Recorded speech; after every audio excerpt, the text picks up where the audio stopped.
Well, here we are. We will have a good time this evening looking at how we do move from there, which is here, to Xeriscape and your future. The sum essence of landscaping is things that bring enjoyment to us. And if we're in a situation with our landscapes presently and we're not enjoying them, it's time for a change. If we're in a situation with our landscapes where it's downright painful, the change better come quickly. We can move in the better direction and have an even better and a more valuable landscape than we have presently. Just little vignettes of small snippets of a landscape. The situation can be as big or small, as intense or as simple as you desire to make it. And this evening, I hope to take you through the process of eliminating the problems, eliminating a lot of the worry, and letting you to move forward in comfortable steps to a successful water-conserving landscape. And I hate to use the word sustainable.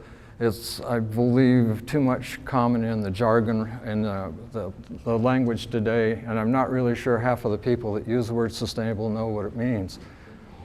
But there are many reasons for us to go forward, and it begins with the concept of Xeriscape. 7 fundamentals. The fundamentals were created over about a 3-month session with 11 landscape professionals from various portions of the landscape industry, bringing their knowledge and insight together and sharing that knowledge and boiling down literally generations of information and intelligence down to 7 simple steps. Something that people could relate to easily, that covers all of the essentials for great landscaping, and then also Xeriscape, and making it so even if you you have an existing landscape and you're starting out with something already, you can do one of the 7 fundamentals and become even more successful. The more of the fundamentals you put together, the greater success you'll have and the more water efficient your landscape will become. Food for thought. When we take something off of the dry, dusty plains of Colorado and we improve it to our level of satisfaction, we need to expend enough energy every year to keep it to that design level, or Mother Nature will gradually steal it back from us. And any landscape you see in the community that is less than attractive is losing its edge. It's not sustainable. So what we're going to do then is look at how we can pull some of these landscapes back. Hopefully they're none of yours, but if they are, we're all forgiven because I've been there. I know what you're going through, and it is frustrating, but let's do this together. How many of you have heard a statistic like this? I saw something on television, I don't even remember what channel it was, one of the educational channels, that said that 1% was available for human consumption. And so sometimes these figures get bounced back and forth a little bit. I think this is probably maximum. If it's 1%, the need that we have to get on the bandwagon and start doing something is even greater. Of that 3.5%, we're polluting more and more every year. So that percentage is shrinking, and perhaps that 1% is dealing with the issue of depleting a resource through contamination and making it unfit for human consumption. Why take this journey? Well, first of all, it's kind of fun. It's intriguing. It's a way to expand your senses, your knowledge base, your contact with Mother Earth, contact with others. And in the success of your program, the contact you have with others will become greater and greater as you make new friends in landscaping that have knowledge that they are willing to share with you and you can share with them. We all get ahead faster if we can do that in our landscapes. Oh boy, yes, here we are. The been there, done that. I'm going to pick on junipers tonight. Typically, everybody picks on bluegrass, It's the most predominantly used plant material in the landscape, but let's not overlook the overused juniper. So we'll do a little bit on junipers. We'll also talk about water right up front. Yes. I hate to say it, this was on a Denver water facility. But everything's taken out of context. That picture was taken at one moment in time. The following week, that was all taken out and re-landscaped. So it was in transition. I have to be fair to them, but it sure made for a great photo. Oh, yes. Something for the post office to look at. And the top guy thought, I'm going to create the only hedge-surrounded mailbox in the world. And lo and behold, somewhere else in Denver, there's another one existing. 2,300 and, what is that? 2,390. I think that's how many times he's pruned the hedge. But anyway. It's a little hard to see on the screen in back. I don't know if you can see it up here, but this is just like an overhang, a cliff overhang with the branching structure. A kid could crawl in and around and through there and become a great grandchild's maze. Or on the bottom picture with a few little toys in the mulch bed area, it's a nice sunshade. So there are beneficial aspects to destroying junipers, taking away their natural value and appearance in the landscape. But do we really have to go that far? Look how tall those are. That's 12 feet. Well, oh yes, not a juniper on the top one, but this guy bought a scion and he couldn't get it in, so he had to square off the trees to get around the scion and get that into the garage. And down below, the city came by and said, we love your junipers, but nobody can see where they're going at the corner, so you have to observe the sight line mandated by our codes. And therefore, you need to cut your junipers, your 12-foot high junipers down to 3 feet high or less within the site triangle, which he did. Unfortunately, he ran out of gas with his chainsaw and didn't do the job properly. It should have been taken all out. Well, how many of you have purchased one of those cute little junipers and brought it home and stuck it near the front door or out near the front walk? And, proud of the day that you did a little something for the world? Well, that's what happens to those big junipers. If you'll notice in the middle of them, there's a Siberian elm peeking up, trying to grow up to its illustrious 60-foot height. And Siberian elms is probably one of the worst trees we could plant in this area. It's a messy, horrible, horrible tree from guess where, Siberia. But it's on the state's no plant list. And if you see any in your community, urge the property owner to take them out because the seedlings will invade your property as well. So the sooner we get rid of those, the better. What can we do instead of having highly cultured and sheared junipers in our landscape? A simple change in plants. Very soft, very sinuous, very sensual.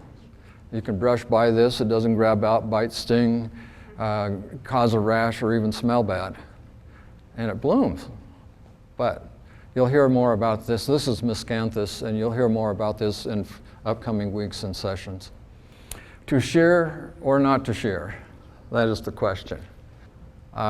Shearing is becoming accepted in our culture as the way plants need to be pruned.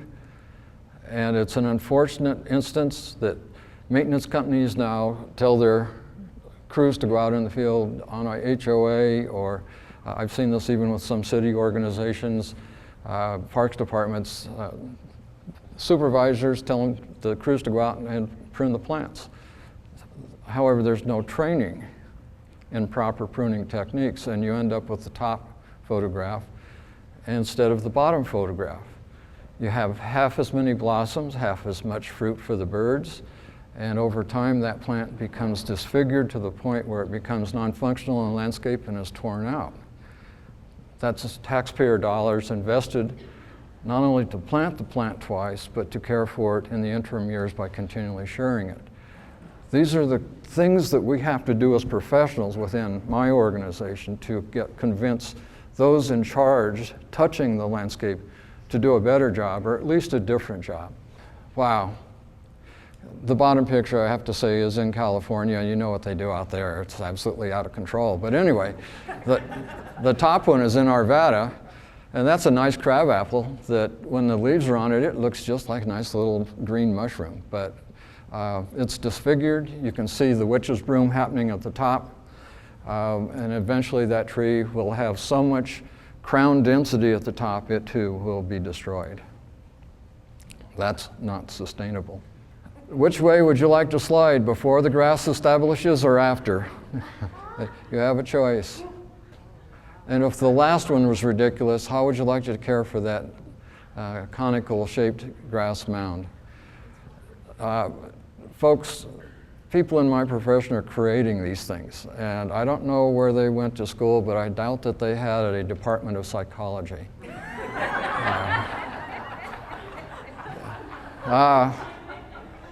Let's go back way back, and what caused us, we're through having fun. We're getting down to the serious stuff now.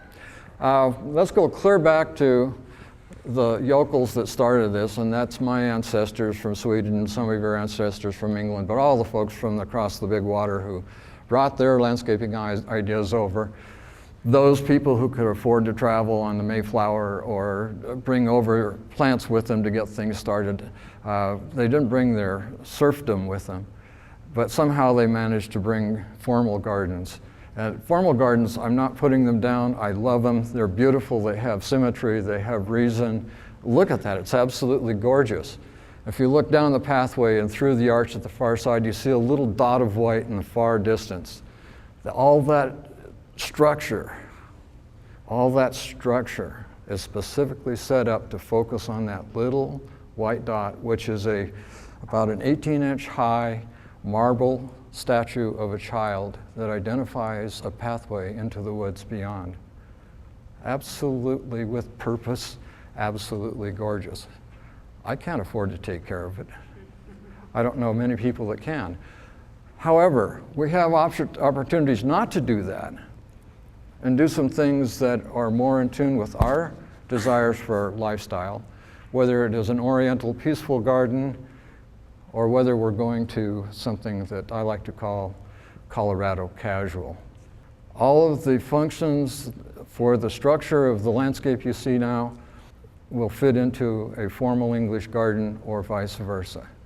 The only thing we have done here is let things become loose and flowing and soft and just very welcoming to be in. You don't feel like you have to walk stiffly down through the corridor.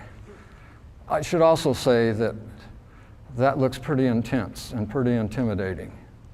This garden was constructed by a single mom over a period of 6 years by herself while being employed and caring for a family. So it is possible.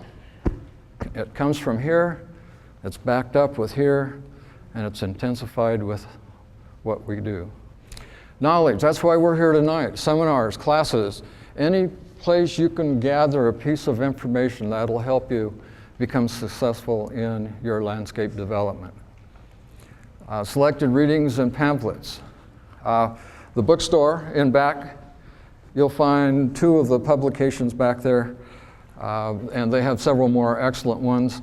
I was told this evening that this particular book is no longer in print. So to give you an idea how popular Xeriscape is, books are selling out. This book by Jim Knopf is excellent. This is a compendium, an analysis by a landscape architect of how landscaping fits in with water conservation and digests the water costs in several communities across the United States, and shows how Xeriscape will save you money no matter what you do. Pamphlets, Lori mentioned this one. It's back and back, hard off the press. Be sure to read that. I skimmed through it. It's an excellent one. They also have, as you see down on the list a little bit further, demonstration gardens. Be sure to visit the city's demonstration gardens as well as the Holly Perk gardens out at CSU. Get hold of any catalog you can. This one is particularly good for this area. This comes out of High Country Gardens. This has plant descriptions inside, hundreds of plants with descriptions, beautiful pictures, and of course a price tag when you buy the plant. So remember, not to put down, David Salmon, the owner of High Country Gardens, is one of the best horticulturists in the United States, if not the world. And he started High Country Gardens several years ago as a plant catalog, plant sales catalog.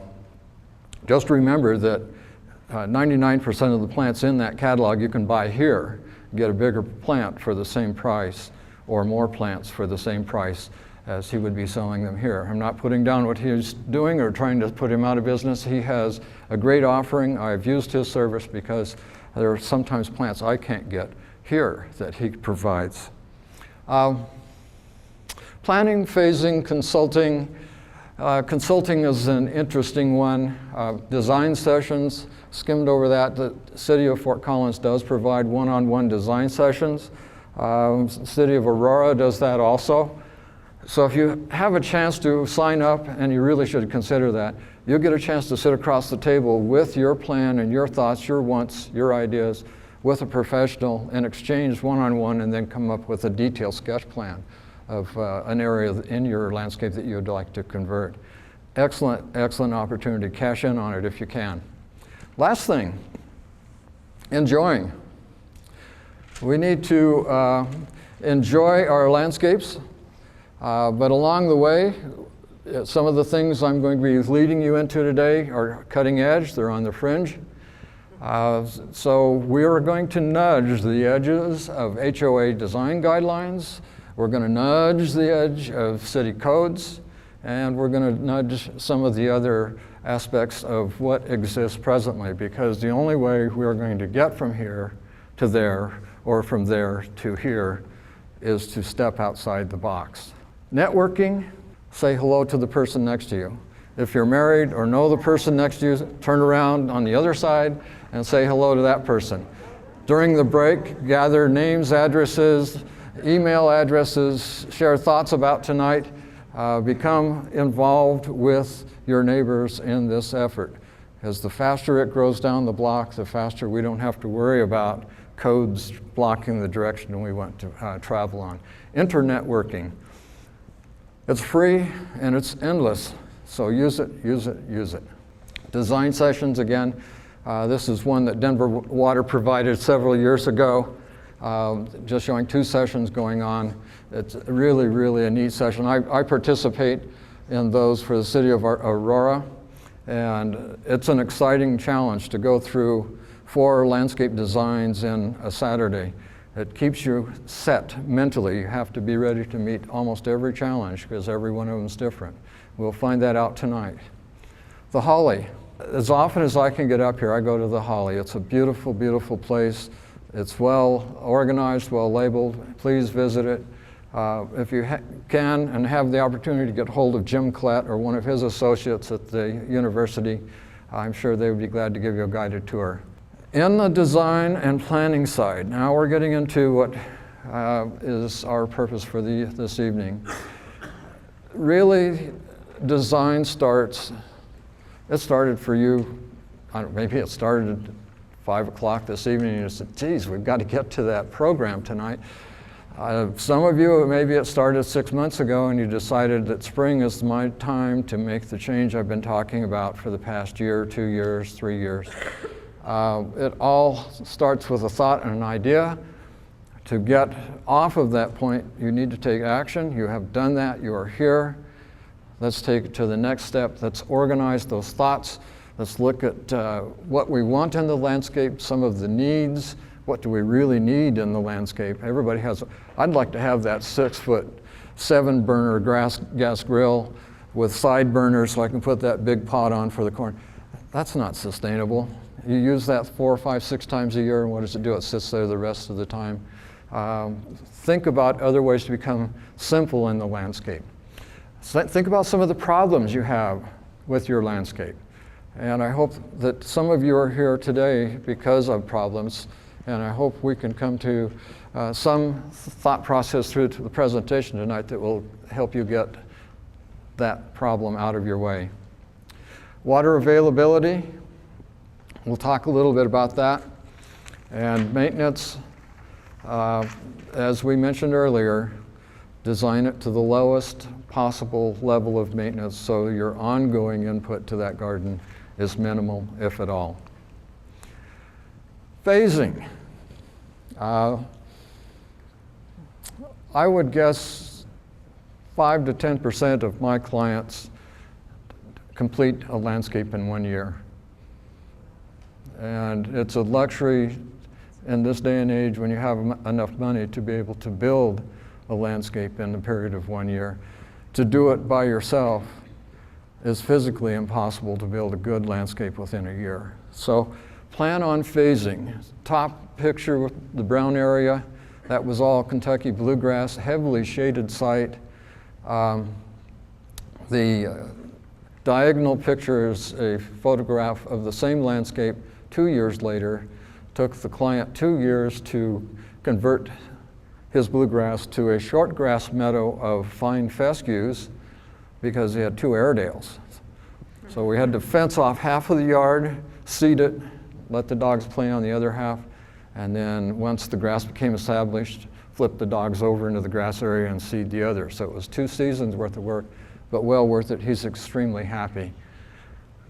Oh, let's go back one more. Same picture. The upper, right under phasing, that's the original site.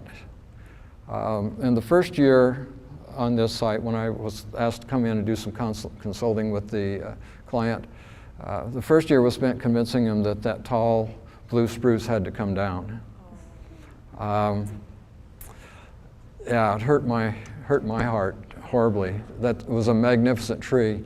But in the lower picture, you can see the ash tree that was hidden behind it, and now the ash tree is flourishing.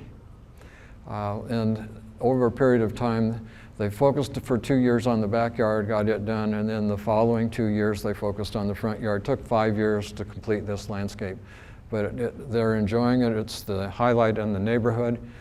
They back up to a trail system. They have people stopping by continuously and asking them, what kind of grass is that?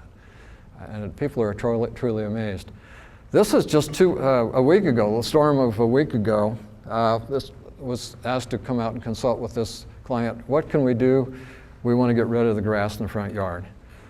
2-hour session, brainstorming session, just sitting down. What do you think? Exchanging back and forth. If you look, let's see if I can do this here. Don't want to be in anybody's way.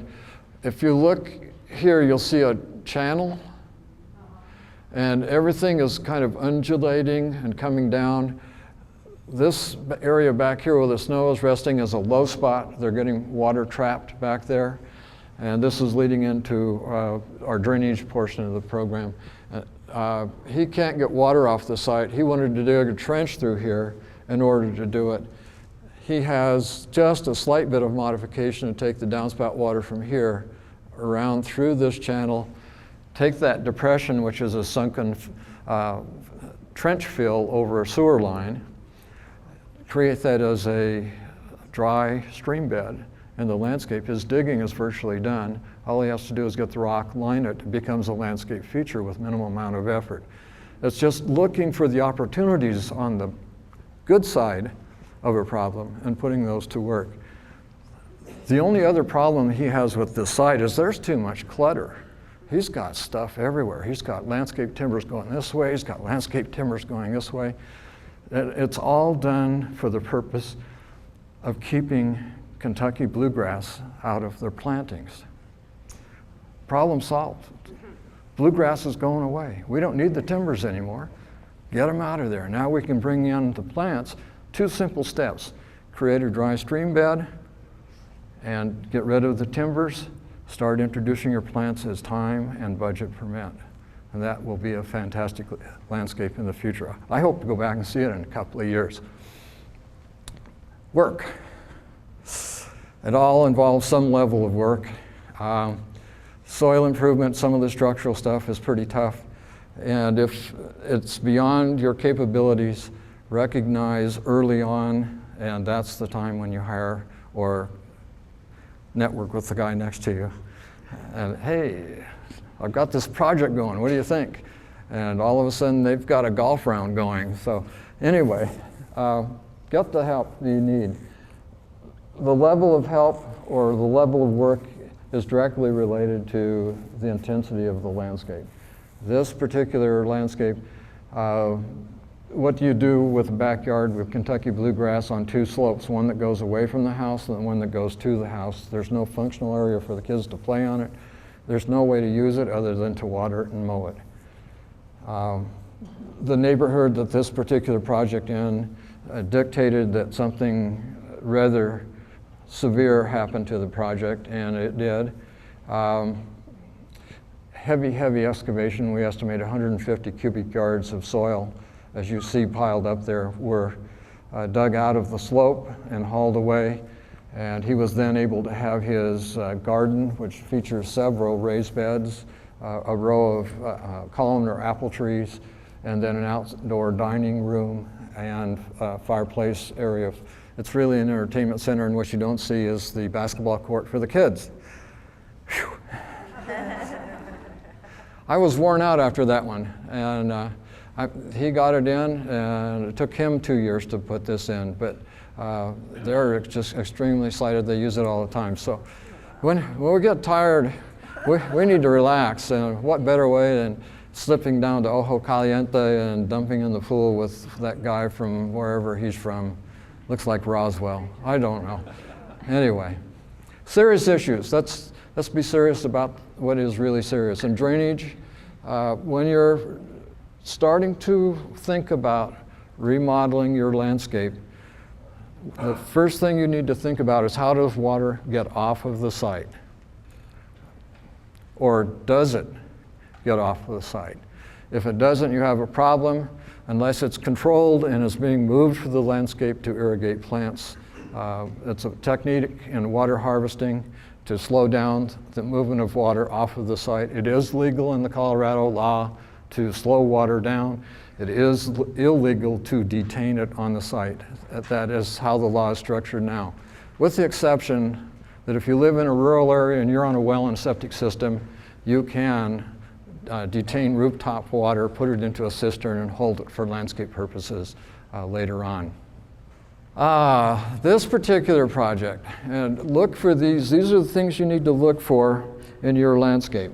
Where you see at the building line, you see a reverse slope. That water from there is moving towards a window well. A window well is a hole in the ground that captures water really well. It drops down 4 to 6 feet to the bottom of the window well and comes right into the basement floor. Those are the things to look for.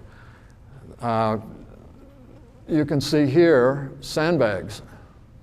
This is an attempt to try to control water from going in the other window well. This particular residence had water in that window well twice. Unfortunately, they were both caused by the developer who built the home. It was improper grading. Improper grading happens at the outset, and it definitely will happen over time as soil settles next to the building. That's where it's soft when it's backfilled, and it will slide down the wall, and you'll have what's called reverse drainage towards the house. Check it. If you have that, this is the time to fill that back up with soil. It's going to take a little effort and a little bit of money, quite a bit of soil.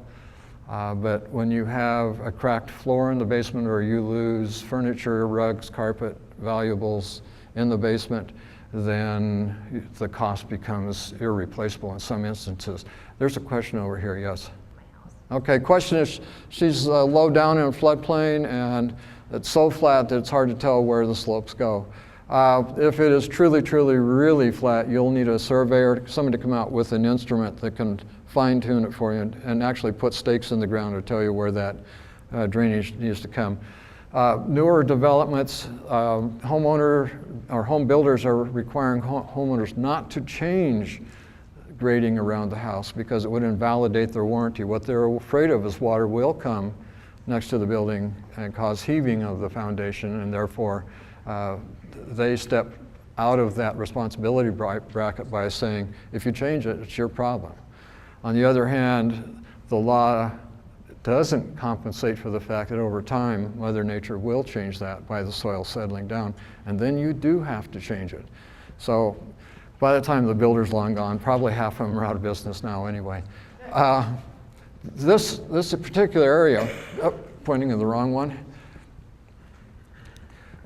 you'll see a trench here, and downspout with a hose. This is the sump pump discharge. The ridge line is right at the grass line here, and it slopes all back this way. So everything you see here in here is just a huge lake. And the only way to correct it at this particular stage is to make this line so deep that it gets through this area. So two what's called smooth bore plastic pipes were buried on a continuous grade to daylight water from the back landscape all the way through this area, and picking up all the downspout water from all downspouts, both houses, and pushing it then through what became a dry stream bed to architecturally present that storm drainage system to the community. This, if it gets too heavy or rainfall, this functions as a channel. It's a dry stream bed. It'll actually drain water out of there. But on most of the time, the water, you'll never see it. It's in the two pipes below the surface, and it just discharges close to the curb line. The lawn. So structure, the key one is drainage. Make sure water does move away from the house in the first 10 feet. Beyond that, we can do some creative things to shape it through dry channels so the water has a chance to soak into the soil, become beneficial to the groundwater recharge, and or to the plants that are in the soil next to that channel. The lawn. Next big chunk, you all are probably here because you want to get rid of some lawn. How many want to get rid of some lawn? Well, that's 50, 60, 70, 80. As they raise their hands, the percentage is going up. I'd say most of us are thinking, the first thing I need to do is remove lawn. Well, okay, you can remove it, but how much? How much is what the question really becomes. You do need some lawn-like grasses or textures in the landscape to create that low plane in the landscape. That's where we start. Everything builds up from there. The smoother it is, the more everything else becomes dramatic. But that smooth plane, when it's mowed and sheared, that sets up a formal situation and kind of takes us back one step away from naturalizing or becoming Colorado casual. This is where we start.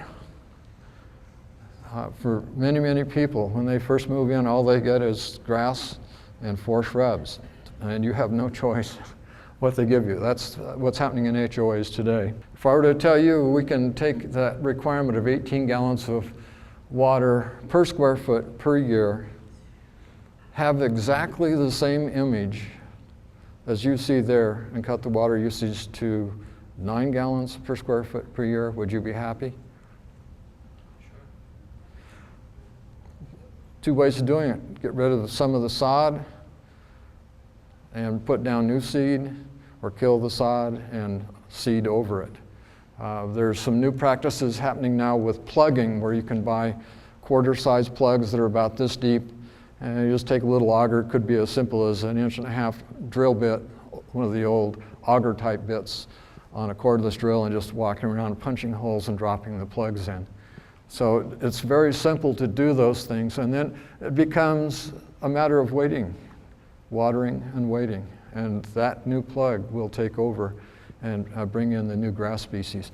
We'll talk about a few of the grass species that are possible for that. Now you know why people get in the landscape maintenance business. But they're smarter than we are. Now, if I owned that particular hops, I'd be out there, I'd put concrete in there. It would cost me $1,300 to replace that bluegrass with green concrete. I'm being a little sarcastic. With green concrete, and I save $1,600 a year. We don't fill the landfill, we don't put pesticides down, we don't do a number of other things that are contributing negatively because that site is unsustainable. It's too small of an area to be of any value to anyone aesthetically. It's not producing that much oxygen for the environment. On the other hand, the input, the resources going into that are tremendous. And then,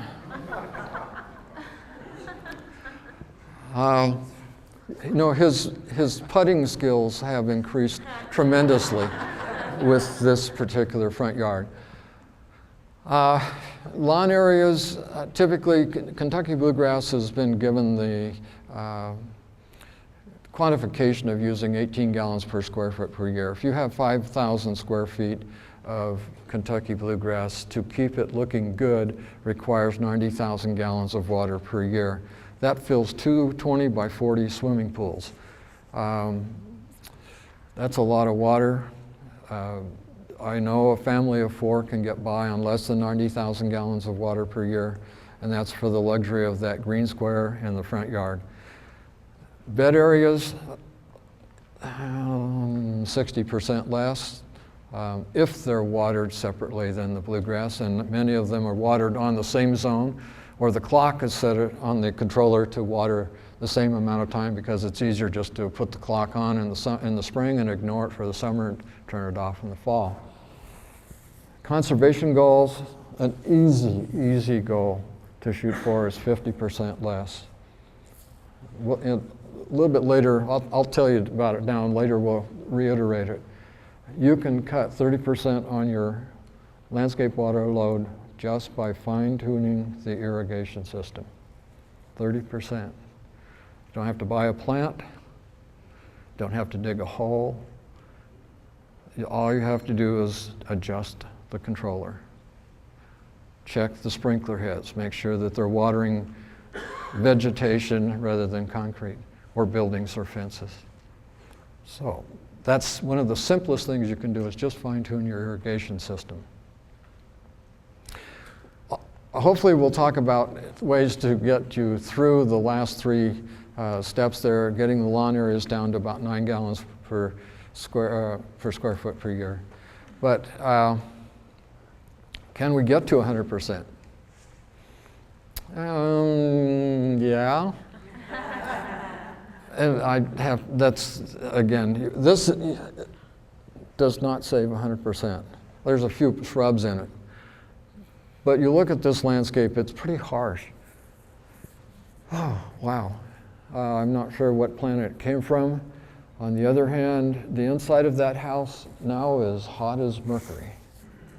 The temperature has gone up 20 to 30 degrees, possibly inside that house because of the reflective heat coming off of the cobble mulch in the front yard, which retains its heat well into the night, possibly 2 to 3 in the morning. Therefore, you're operating your air conditioner. The air conditioner is generating electricity.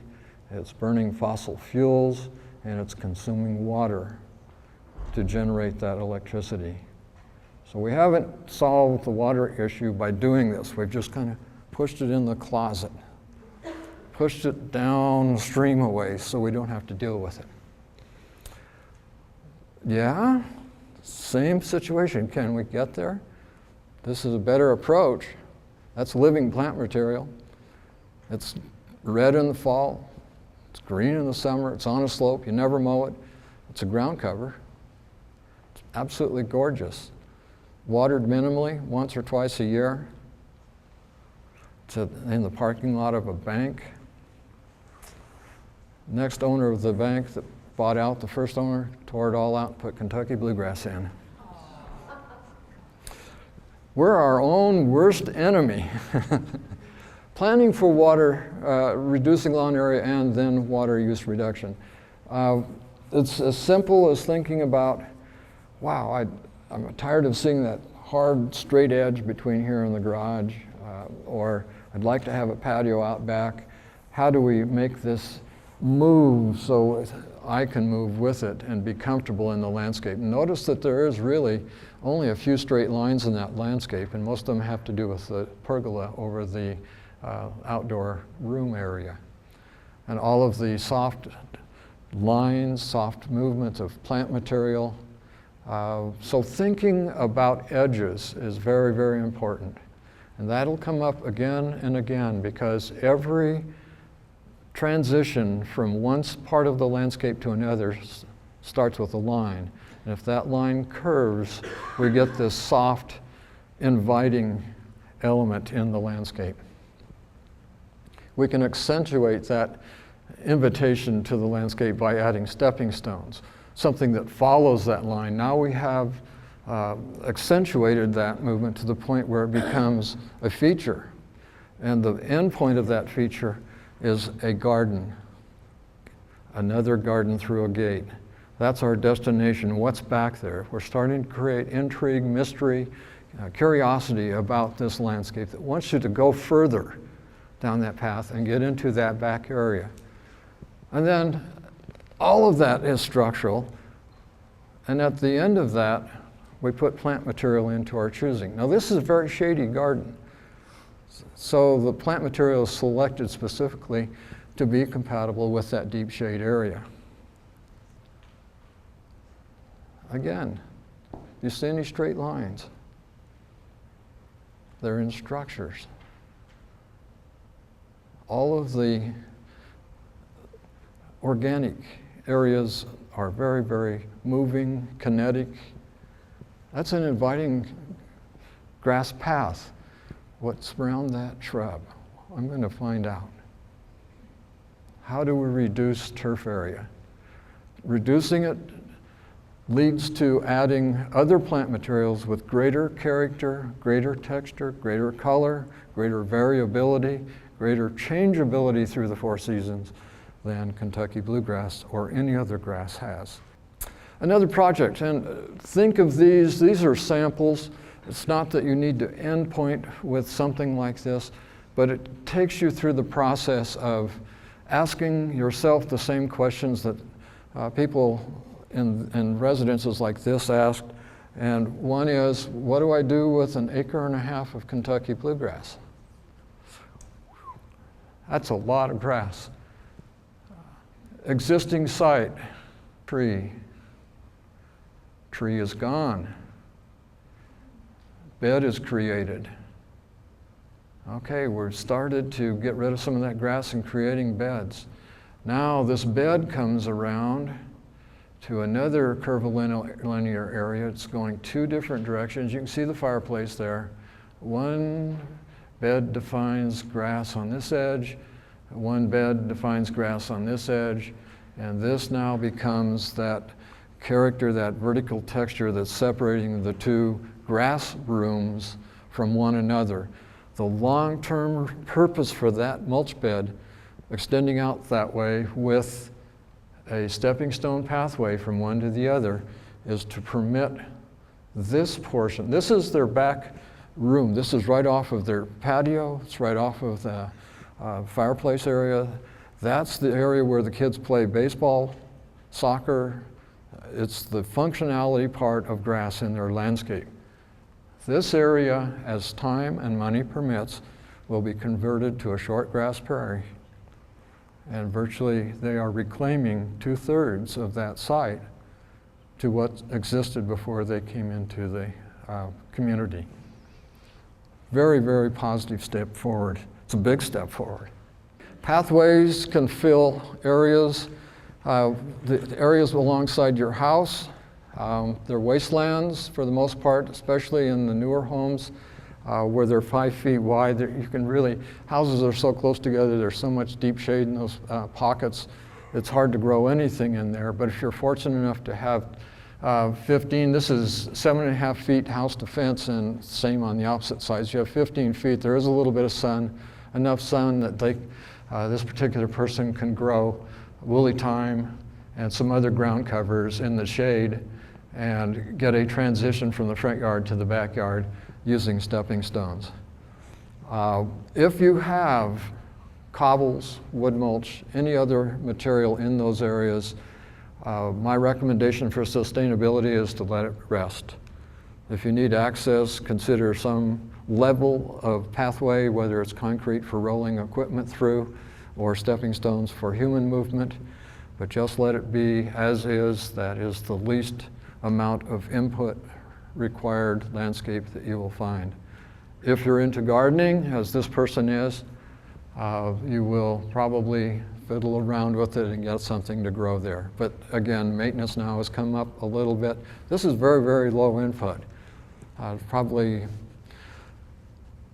knowing the person that's looked at weekly, but it's probably worked on once monthly. So it's still very, very minimal, considering if it were bluegrass, it would be quite a bit less. Now, the positive side of this is it's producing oxygen and it is contributing back to the environment. So there is a trade out there that benefits all of us. So transition zones, areas that are hard to deal with, this is one of them, the areas between houses. Front yards. Before the top picture was taken, both the north side of the house and the south side of the house, this is east facing, were Kentucky bluegrass from sidewalk to fence, with the exception of the builder contributed 4 mandatory shrubs at the porch. They wanted to reduce their lawn area by 50%. There's the target goal coming in. They did that and introduced a few boulders for structural accent. And in this, another goal that they desired to have in their landscape was a warm social area on the east side of the house for morning coffee or tea, to sit and chat before going to work.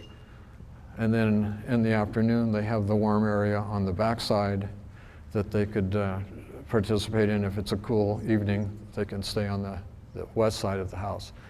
On the other hand, if it's a hot day, they have this respite. They can come to a cool, shady patio area on the east side.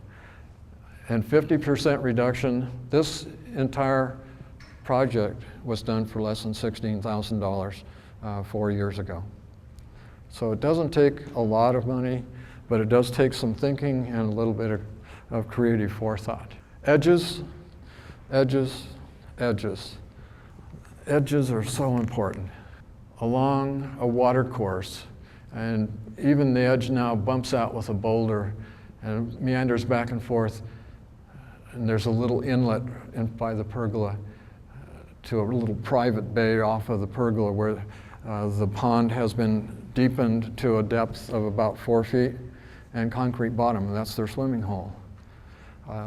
Concrete's not necessary. The homeowner's wife didn't like the sticky, gooey mess of stepping in the mud, so the concrete bottom went in.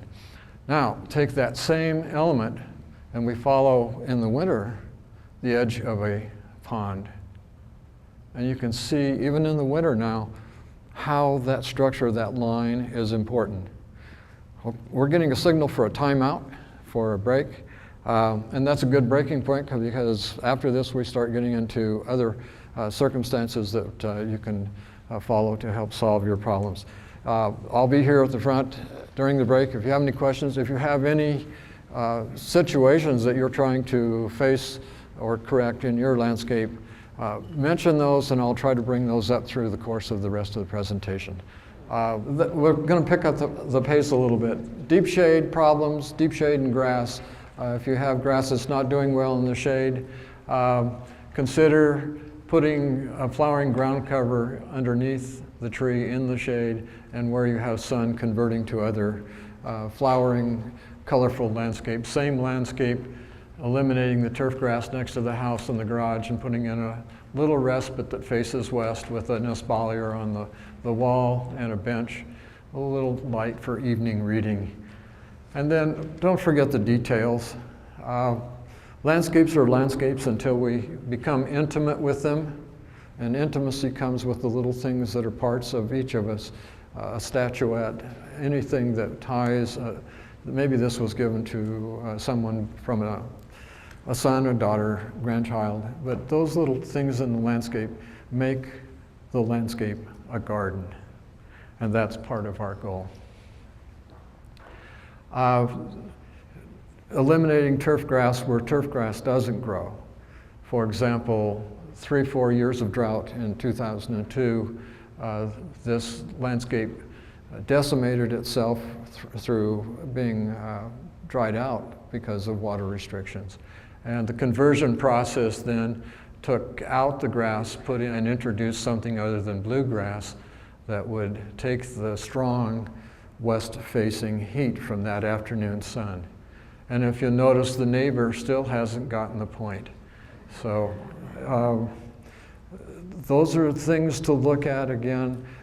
Little pieces, that was 12 townhome units. Each unit was a little bit different because of the character of the landscape. So individually, each townhome became associated as a personality of the resident. On the other hand, they all tied together because of common links vegetatively and structurally through the landscape. Frugal alternatives to bluegrass. I mentioned earlier that it's really not necessary to tear it all out.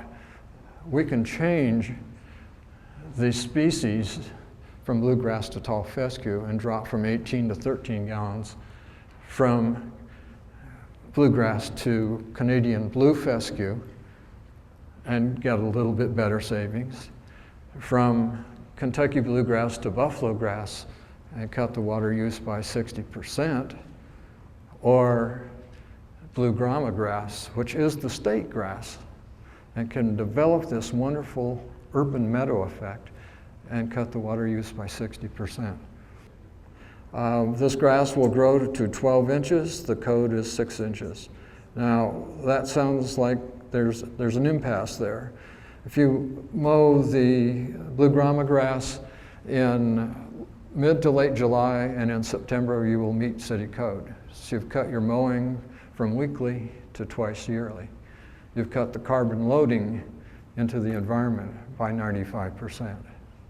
Texas hybridized bluegrass. It's poa and necrophobia, spider grass, and Kentucky bluegrass that have been hybridized, crossbred to, I had a little personal joke going in here, excuse me.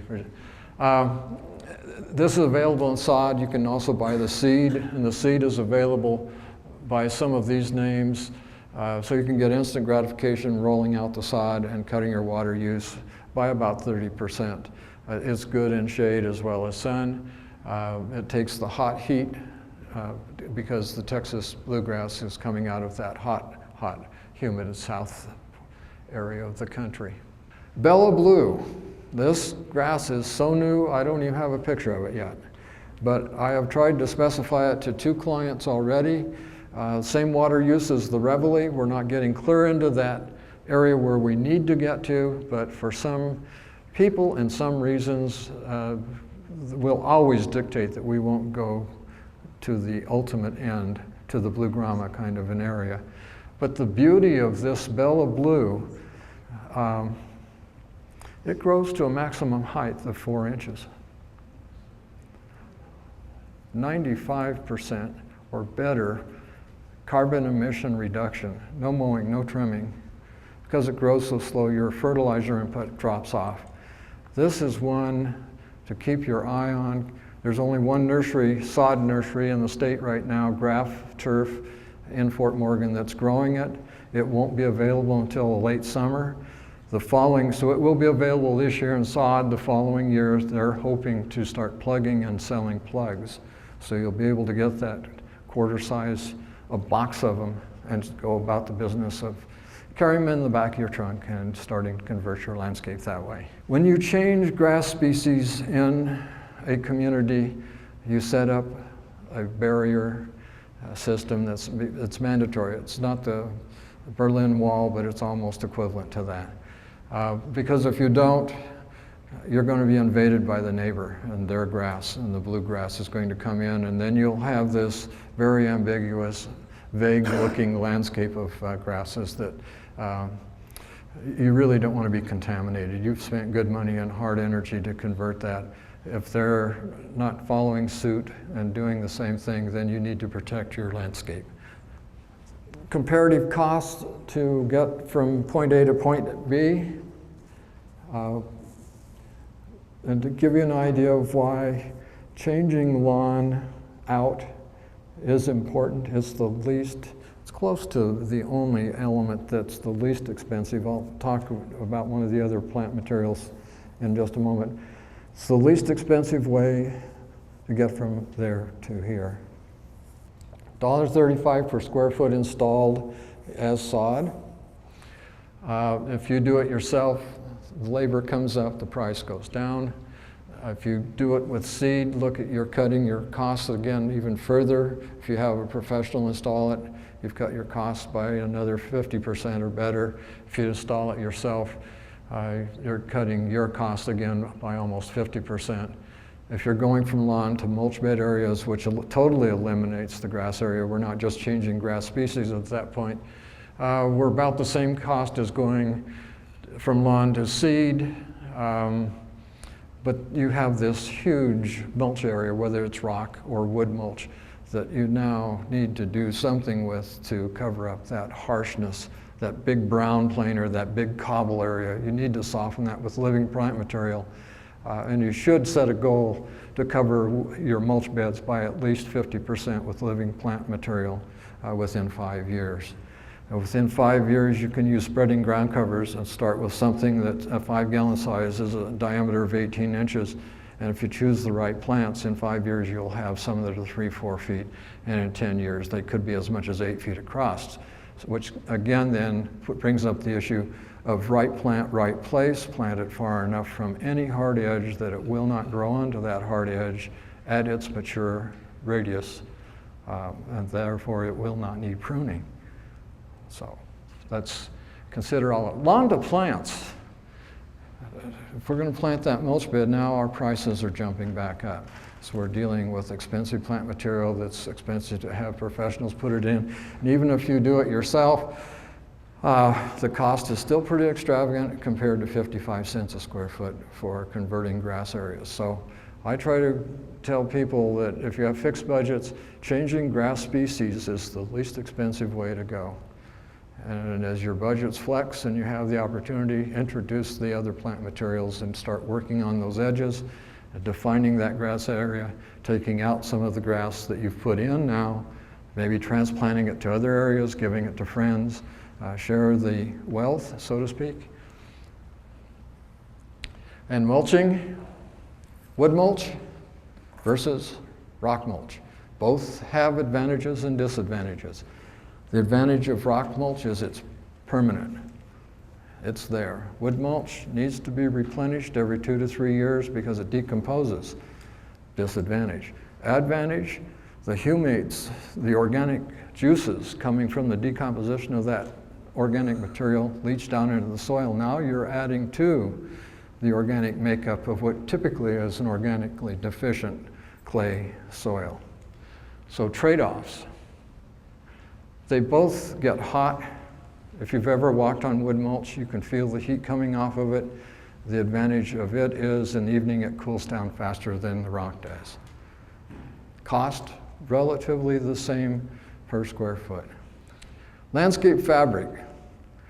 Oh boy, 10, 15 years ago, landscape fabric was the hot ticket. And now even CSU is recommending just go deeper with your mulch and leave the fabric out. And if you think about it, it makes sense because that fabric over time traps airborne dust, other materials, blow-in leaves that decompose, and pretty soon you have a seed bed grow right on top of that fabric. And any seeds that come in via birds, squirrels, are going to grow in that medium. They'll set roots through the fabric into the subsoil and try to pull those out. That's a real task.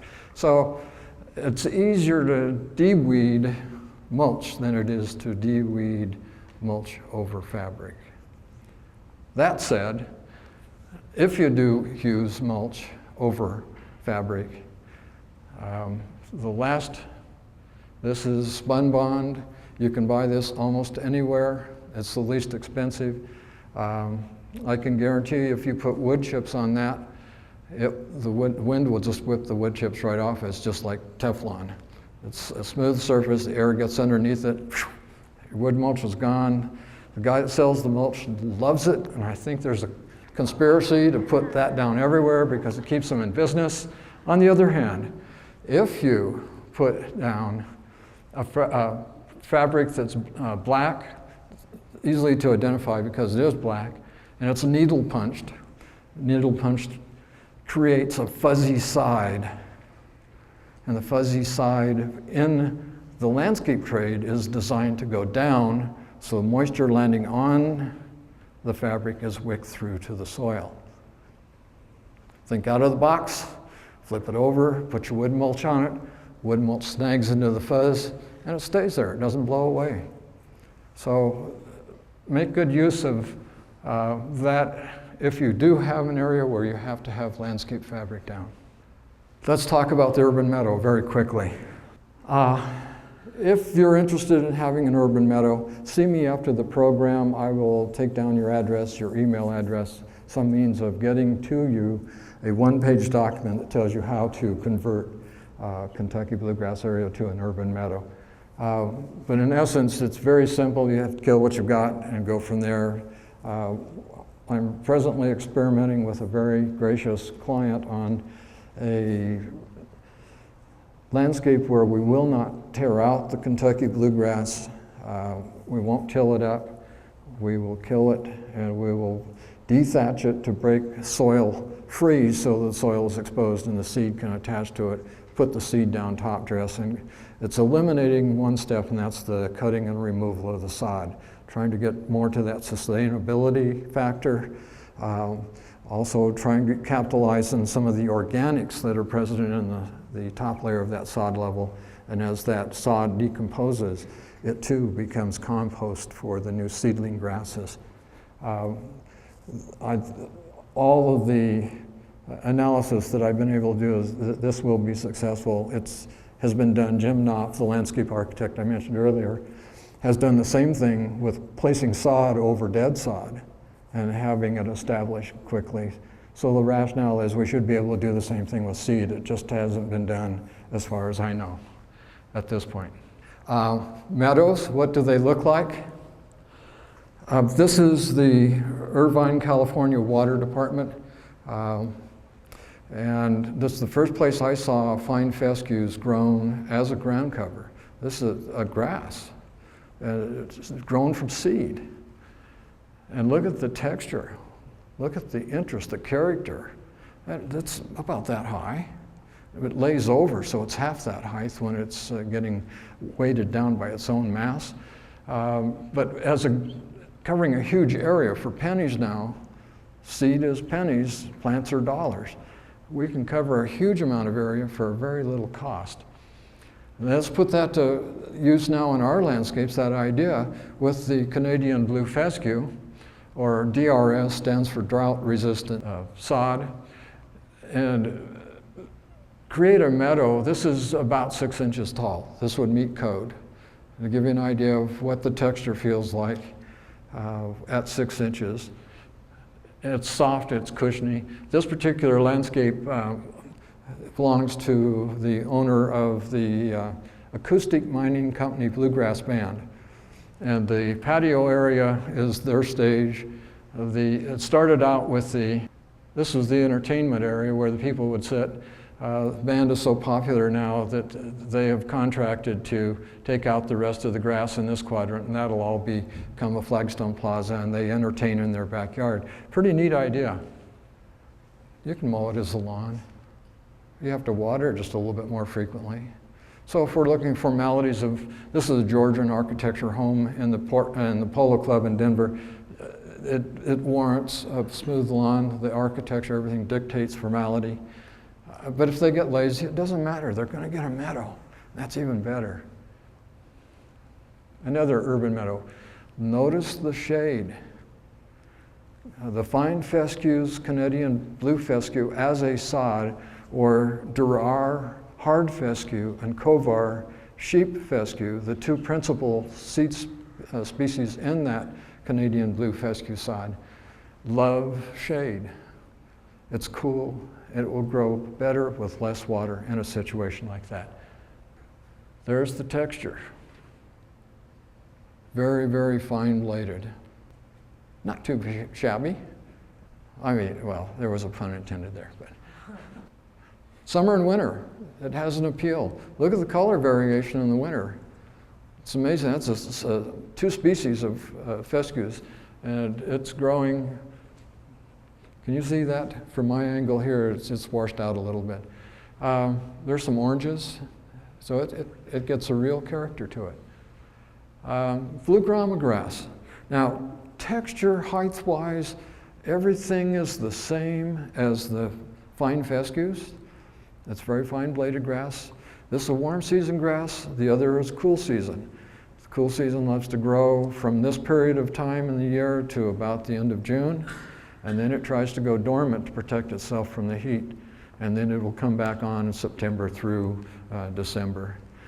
Blue grama grass, on the other hand, stays relatively dormant because it's heat dependent, and it becomes active mid-May, depending on the season, and it will grow actively until late September, and then it goes dormant, and when it goes dormant, you'll know.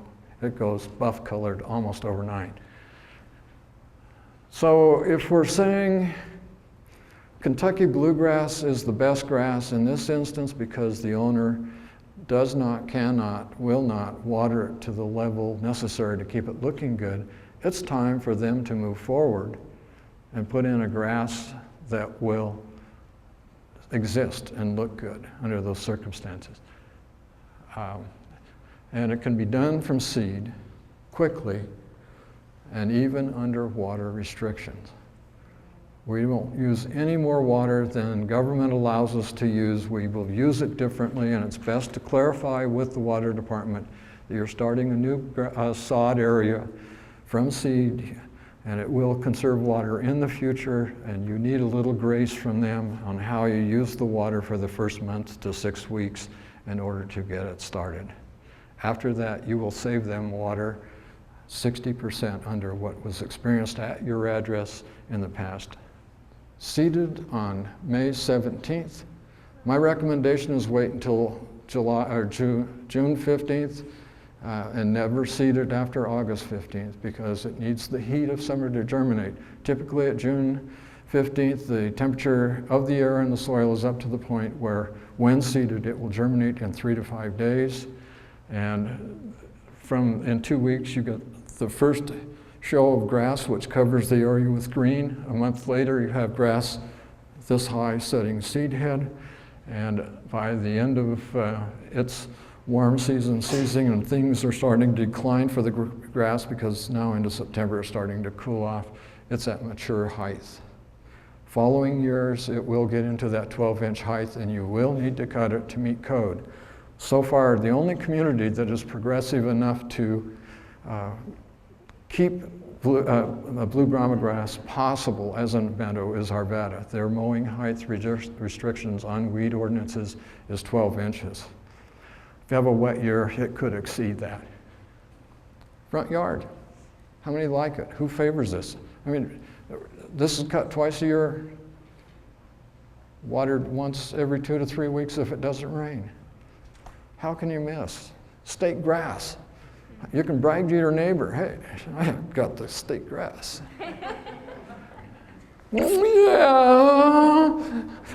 Yeah, I'm not too hot on this medical marijuana thing, excuse me, but I'll stick with blue grama grass. As a lawn, edges, see edges in there? Edges everywhere. Edges define the landscape. As a meadow, we mentioned earlier, this is the Environmental Sciences Department for our State Health Department. 91,000 square feet of bluegrass went, and in came the state grass. And they have saved literally $7,000 a year in irrigation costs. They were very happy. Looks pretty good. You drive by that place at 40 miles an hour, you can't tell the difference between that and bluegrass. If you get out in it, you have the chance to appreciate what it does. And in the fall, this even gets more color variation than does the fine fescue. So again, the artistic side of changing grass species is exciting. Bluegrass gets kind of a mottled green. This is exciting. This is the first year. This is a month after that grass was planted.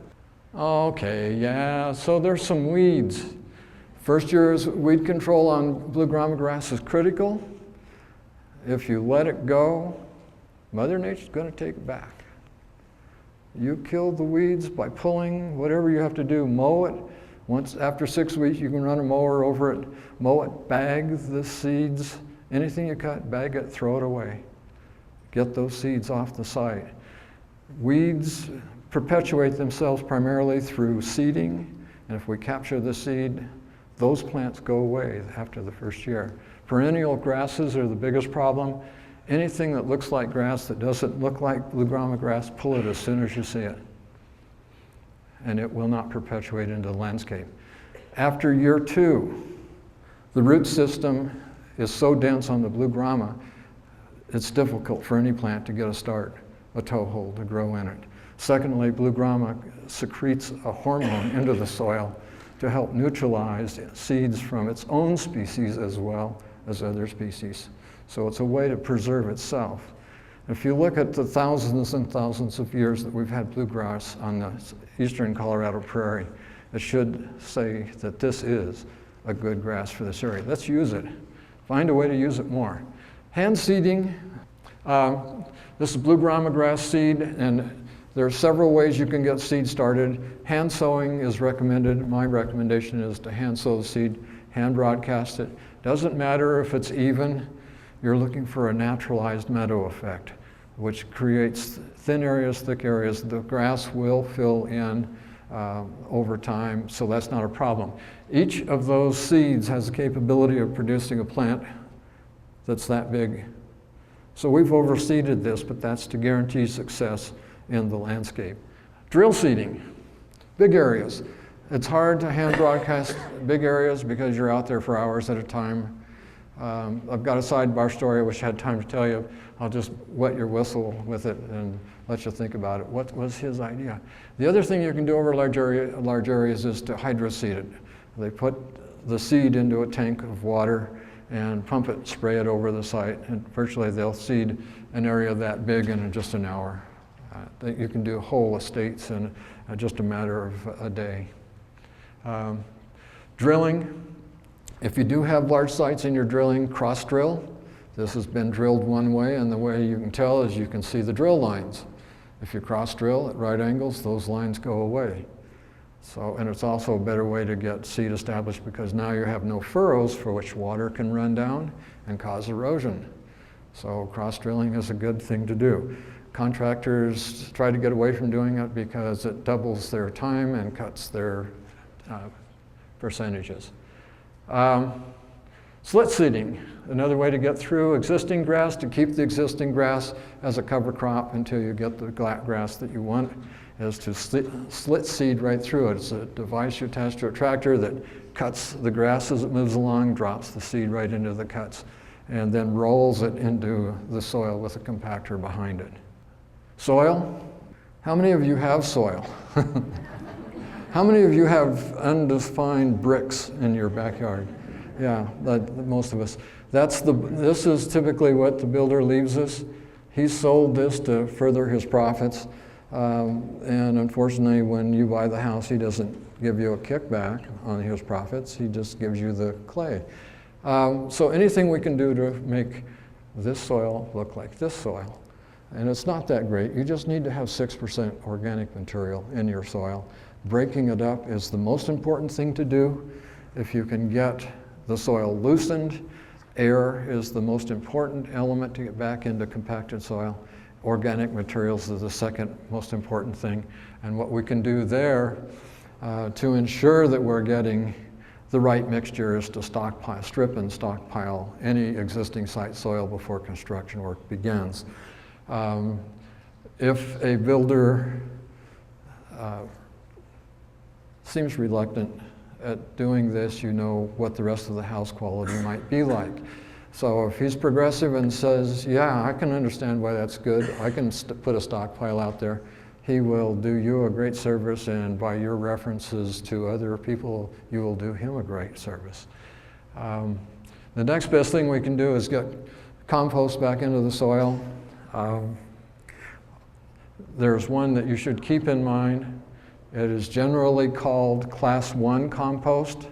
Class 1 compost has been tested to meet certain standards chemically, organically, and especially that it is weed-free.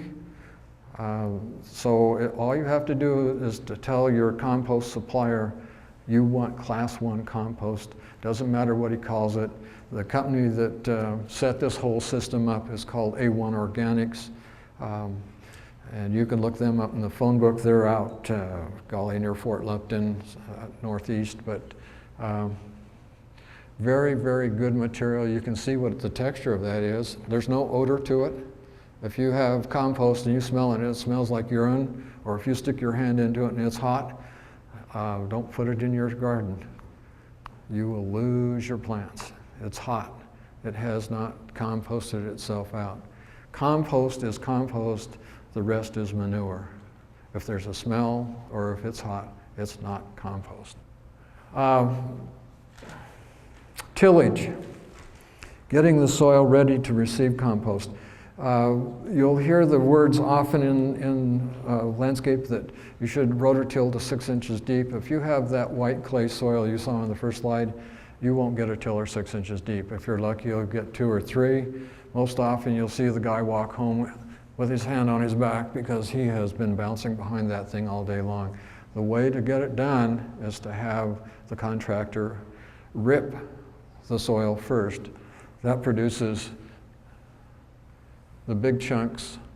Put your compost over the site, and now the chunks are big and loose and can be fragmented further by a tiller, and you will get 6 to 8 inches deep with a tiller. If you don't have a machine to rip into big chunks like this, they can do it with a fork on the front end of a skid steer, a small tractor. They just jam the forks in the ground and pop it up. And that just pops the soil up. It's very easy for them to do. They can do a whole yard in about a half hour. So it's a reasonable request to make of a landscape contractor is to rip the soil first, spread the compost, and then till it in.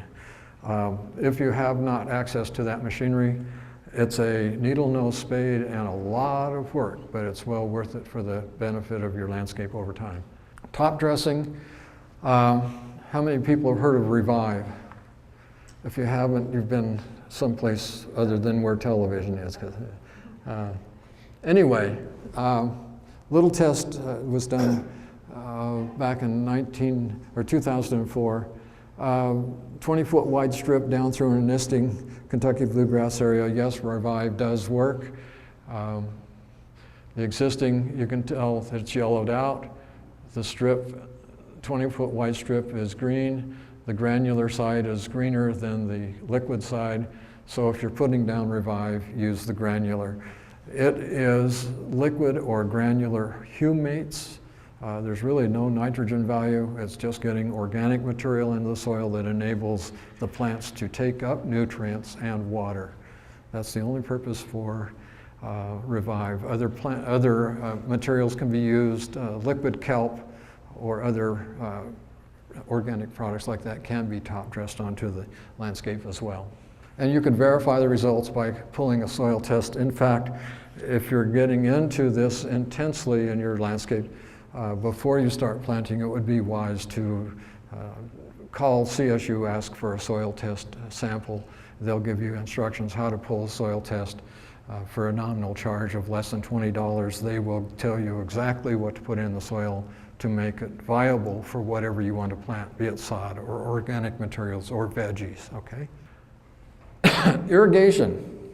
Well, you would think that we would start with irrigation, but first we need to decide where and when and what we're going to plant, and then from that we can decide how we're going to irrigate it. Pulling a hose is perfectly adequate. It's less than fully convenient, but it will work. Remember the very first picture we saw? Charles Eric, and he's the controller. He knows his finger stops when the water is properly applied. He has direct control every day on that sprinkler system. Automatic systems don't have that luxury. On the other hand, If you fine-tune your irrigation system, you can reduce 30% more, and those dollars then can be directed to other landscape improvements, which is an asset. Irrigation systems can do the other factors up there as well. Let me dwell on the last one. It comes back to taxes. City of Arvada, 20 years ago, did a study that showed that putting bluegrass in the narrow grass strips between the sidewalk and the street, the hill strip, whatever you want to call them, increased the deterioration rate of the asphalt in the adjoining street. Grass, 50 cents a square foot. Asphalt, $15 a square foot. Okay. What are we going to protect, the grass or the asphalt? Anyway, big study, they were hot about it. Now they're back not only putting grass next to the street, but they're narrowing it down from 5, 8, 10 feet wide, which is ideal for grass, down to 3, 4 feet. There's no way to irrigate that, and the water's going everywhere. Gee, you just try to get them to understand. Build healthy landscapes. There it is. That has potential. There is no potential other than seeing 80% wastage every year. What can you use that for? It's a good gathering place for salts, sand and gravel, tire tracks, maybe a soccer game or two, but not at the same time.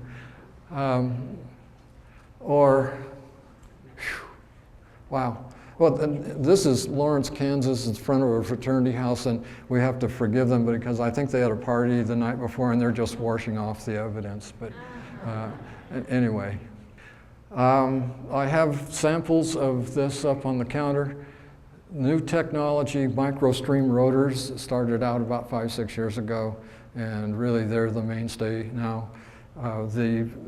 In converting a landscape, this is something to look for. They're a little bit pricey yet, but now Hunter, Toro, and Rainbird are all making similar products.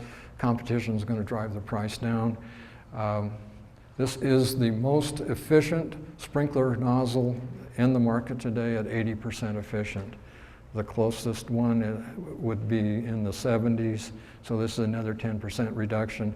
And for pop-ups, a standard pop-up, Rainbird to Hunter, Toro, you can find these at Home Depot. You take off the existing head in the screen, you put in the new head in the screen, and you have now increased your efficiency by better than 20%. 70 to 80 doesn't sound like 20%, but there are other factors that play into that too. Micro irrigation works. Oh, come on. That's the only green he has. He's happy with it. Yeah, that's Virginia creeper, and it came in by accident, but where's it growing? Opportunity. Give me opportunity.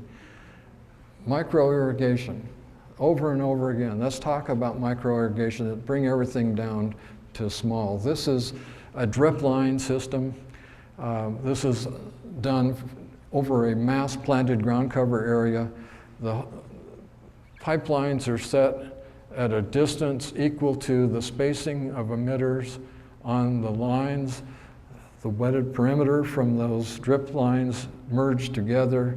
Therefore, you have a totally wet area, and the ground cover will grow and cover into those outlying areas. It'll spread. Once that's spread in, depending on the plant material selected, you can either operate that system only in droughts, or when you feel the need to boost the growth of the plant to, say, come back from a disease problem or a neighbor's dog that came in and dug a hole and hopefully didn't tear up the drip line. But these are valuable systems. The technology requires a different understanding in both installation and maintenance. In other words, you can't just dig anywhere in this landscape, otherwise you will have big problems. I have a sample of this on the counter as well. My favorite is a micro spray system.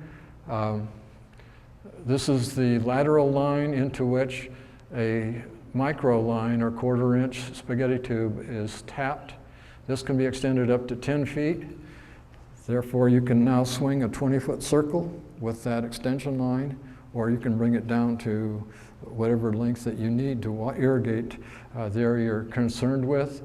This stake is specifically small and disappears. The only thing you see is this 1/4 inch high riser sitting at various heights depending on your needs in the landscape. Lastly, at the top is a valve-controlled head with a nozzle, 90, 80, or 360 degree. You can effectively irrigate with this by dialing the knob from a trickle, so you have that drip irrigation, to 8-foot radius. So if you're irrigating an area that's intended to be mass planted, root zone everywhere, now instead of having emitter, emitter, emitter, emitter, emitter, or drip line, you're doing it with one device and covering a radius or a diameter of 16 feet, a radius of 8 feet, depending if it's a 360 or 180. Cost for each of these, about $3 each, a fraction of a pop-up head on a regular system, and easily replaced. Drip lines, drip emitters online. Depending on how close your plants are, this can be very expensive. So again, that's another reason why I favor the microspray. Another reason is this is out of sight, out of mind.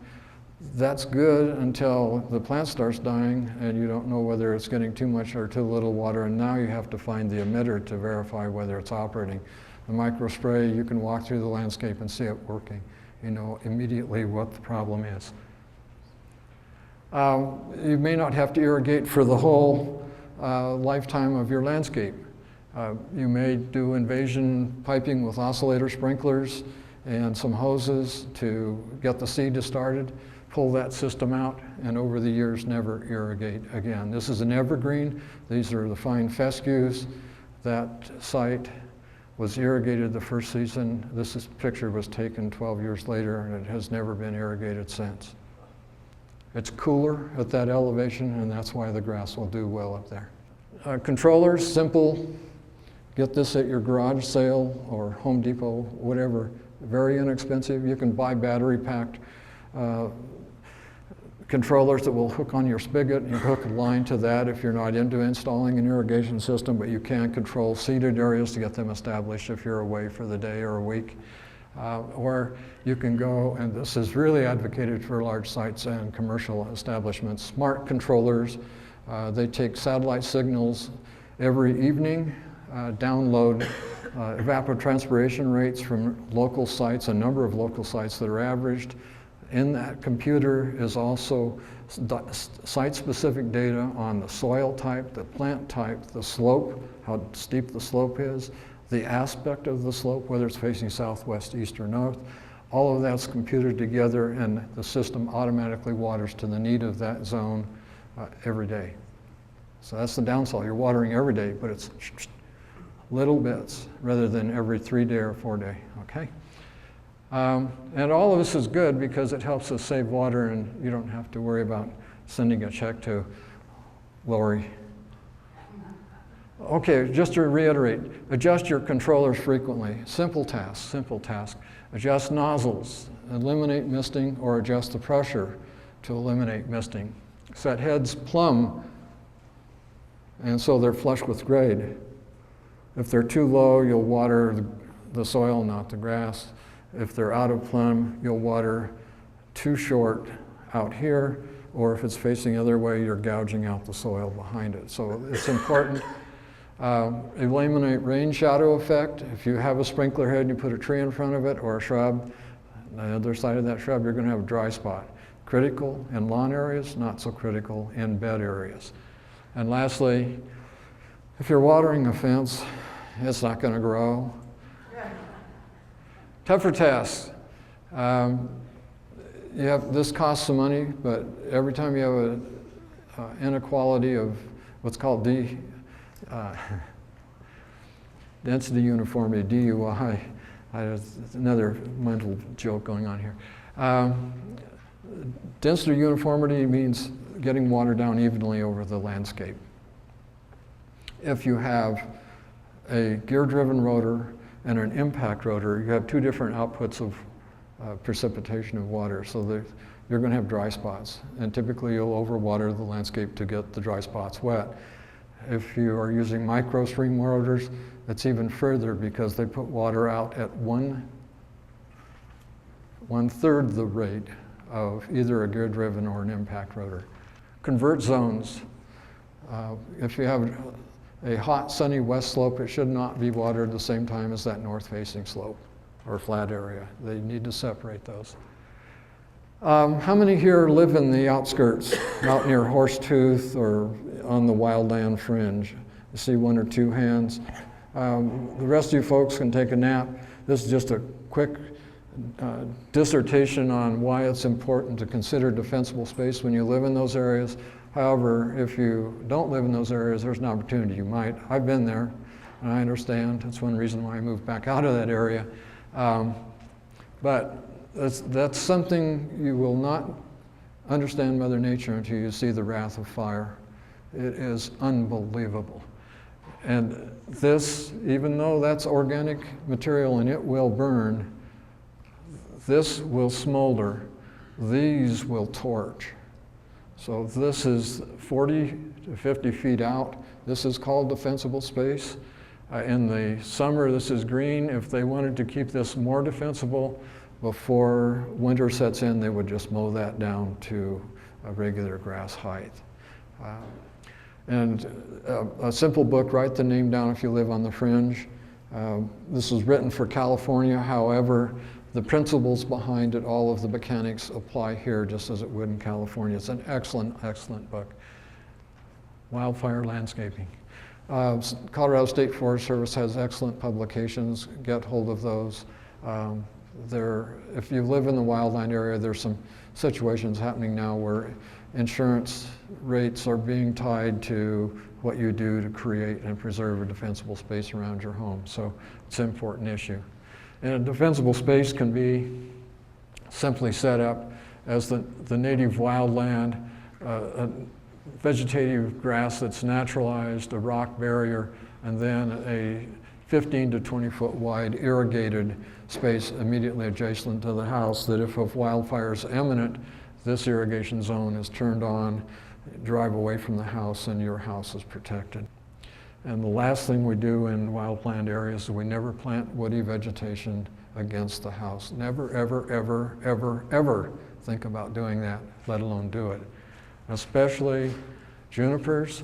Junipers are highly resinous, and a slight ember falling from the air in a dry condition, that would explode into flame.